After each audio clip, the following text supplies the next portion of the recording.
মনে আছে তো? আজকে বাবুর প্রথম রোজা, বেশি করে ফ্রুটস আনবে কিন্তু। ওকে রাখি। কষ্ট হচ্ছে বাবা? না। না মানে? আমি কি বুঝি না? মুখটা শুকিয়ে এতটুকু হয়ে গেছে। আজ কি খাবে বলো? পিজা খাবে? এই রিক্সা রাখেন রাখেন। বিফ আলিম একটা, ফিশ কাবাব 4টা। আচ্ছা এখান থেকে লেগ রোস্ট 4টা দিবেন। আচ্ছা মা, না খেয়ে থাকলে কি রোজা হয়? না বাবা, রোজার সময় সংযম করতে হয়, অন্যের কষ্ট বুঝতে হয়, আর মানুষের সাথে ভালো ব্যবহার করতে হয়। আরে এত আস্তে চালালে তো ইফতার রাস্তায় করতে হবে, জোরে চালান। সারাদিন রোজা রাখা রিক্সা চালাইছি তো শরীরে বল পাই না।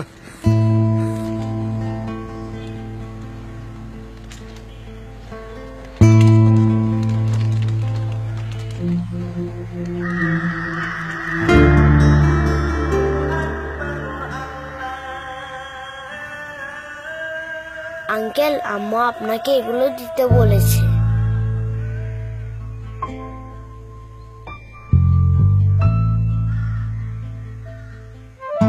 এই রমজানে সংযম ও সহমর্মিতা ছড়িয়ে পড়ুক আমাদের সবার মাঝে।